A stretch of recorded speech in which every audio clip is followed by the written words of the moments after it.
ಏನ್ ಇವತ್ತೊಂದ್ ದಿವಸ ನಮ್ಮ ಮುಳಬಾಗಲು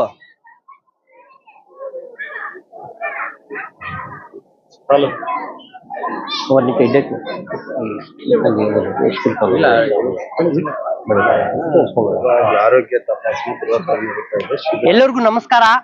ಏನ್ ಇವತ್ತೊಂದ್ ದಿವಸ ನಮ್ಮ ಮುಳಬಾಗಿಲು ಪಟ್ಟಣದಲ್ಲಿ ಉಚಿತ ಆರೋಗ್ಯ ತಪಾಸಣೆ ಶಿಬಿರವನ್ನು ಆಯೋಜನೆ ಮಾಡಿದ್ದೀವಿ. ನಮ್ಮ ಕರ್ನಾಟಕ ರಕ್ಷಣಾ ವೇದಿಕೆಯ ವತಿಯಿಂದ ಇವತ್ತು ಆಯೋಜನೆ ಮಾಡಿದ್ದೀವಿ. ಶ್ರೀ ಬಳೆ ಚಂಗಪ್ಪನವರ ಶಾಲೆಯಲ್ಲಿ ಈ ಆರೋಗ್ಯ ಶಿಬಿರ ನಡೀತಾ ಇದೆ. ಏನು ಇವತ್ತೊಂದು ದಿವಸ ನೀವು ನೋಡಬಹುದು, ಹಲವಾರು ಆರೋಗ್ಯದ ಸಮಸ್ಯೆಗಳಿದ್ದು ನಮ್ಮ ತಾಲೂಕಿನಲ್ಲಿ ಸುಮಾರು ನಮಗೆ 1-2 ತಿಂಗಳಿಂದ ನಮಗೆ ಬೇಡಿಕೆಗಳು ಬಂದಿತ್ತು. ಕಣ್ಣಿನ ಸಮಸ್ಯೆ, ಕಿಡ್ನಿ ಸಮಸ್ಯೆ, ಇದು ತುಂಬಾ ಮುಖ್ಯವಾಗಿ ನಮಗೆ ಬೇಡಿಕೆಗಳು ಬಂದಿತ್ತು.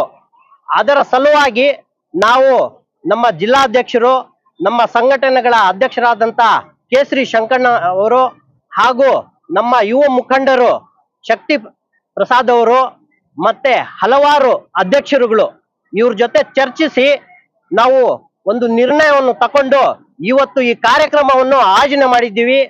ಇದಕ್ಕೆ ಮುಖ್ಯವಾಗಿ ಹೇಳ್ಬೇಕಂದ್ರೆ ನಮ್ಮ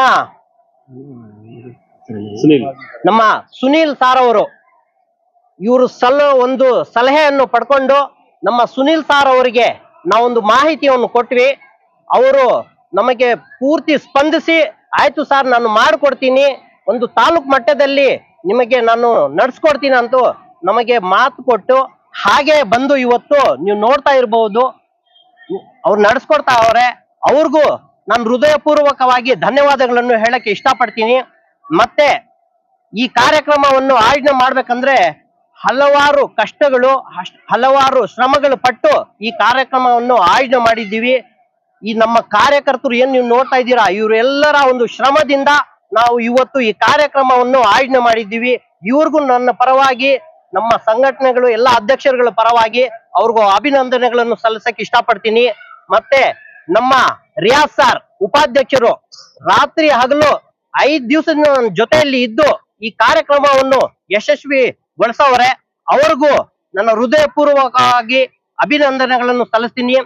ಮತ್ತೆ ಮಹಿಳಾ ಘಟಕ ಅಧ್ಯಕ್ಷರು, ಉಪಾಧ್ಯಕ್ಷರು ವಿಜಯಶಾಂತಿ ಮೇಡಮ್ ಮತ್ತೆ ಮಂಜು ಮೇಡಮ್ ಅವರು ಸುಮಾರು 2 ದಿವಸದಿಂದ ಮಹಿಳೆಯರನ್ನು ಹೋಗಿ ಮನೆ ಮನೆ ಸಂಪರ್ಕ ಮಾಡಿ ಅವರಿಗೆ ಈ ವಿಷಯವನ್ನು ತಿಳಿಸಿ ಅವರು ಈ ಕಾರ್ಯಕ್ರಮಕ್ಕೆ ರೂವಾರಿಗಳಾಗಿದ್ದಾರೆ. ಅವರಿಗೂ ನನ್ನ ಹೃದಯಪೂರ್ವಕವಾಗಿ ಅಭಿನಂದನೆಗಳನ್ನು ಸಲ್ಲಿಸ್ತಾ ಇದ್ದೀನಿ.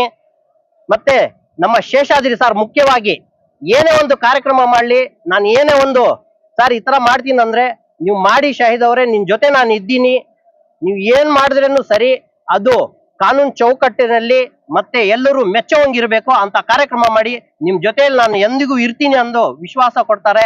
ಅವ್ರಿಗೂ ನನ್ನ ಹೃದಯಪೂರ್ವಕವಾಗಿ ಅಭಿನಂದನೆಗಳನ್ನು ಸಲ್ಲಿಸ್ತೀನಿ. ಈ ನನ್ನ ಮಾತುಗಳನ್ನು ಮಾತಾಡದ ಅವಕಾಶಕ್ಕಂತ ನಿಮ್ಮೆಲ್ಲರಿಗೂ ಹೊಂದಿಸುತ್ತಾ ಹಾಗೂ ಮಾಧ್ಯಮ ಮಿತ್ರರಿಗೆ ಮುಖ್ಯವಾಗಿ ಎಲ್ಲಿ ನಾವು ಕಾರ್ಯಕ್ರಮ ಮಾಡಿದ್ರೂ ಈ ಕಾರ್ಯಕ್ರಮ ಯಶಸ್ವಿಗೊಳಿಸೋದು ನಾವು ನಡೆಸ್ತೀವಿ. ಇದು ತಾಲೂಕು ಮಟ್ಟದಲ್ಲಿ ನಡೆಸಿ ಒಂದು ಯಶಸ್ವಿಗೊಳಿಸೋದಕ್ಕೆ ಮುಖ್ಯ ಪಾತ್ರರು ನೀವು. ನಿಮಗೂ ನನ್ನ ಹೃದಯಪೂರ್ವಕವಾಗಿ ಅಭಿನಂದನೆಗಳನ್ನು ಸಲ್ಲಿಸ್ತೀನಿ. ಈ ಮಾತುಗಳನ್ನು ಅವಕಾಶ ಮಾಡಿಕೊಟ್ಟು ನಾನು ನಿಮ್ಮೆಲ್ಲರಿಗೂ ಹೊಂದಿಸುತ್ತಾ ಜೈ ಹಿಂದ್, ಜೈ ಕರ್ನಾಟಕ.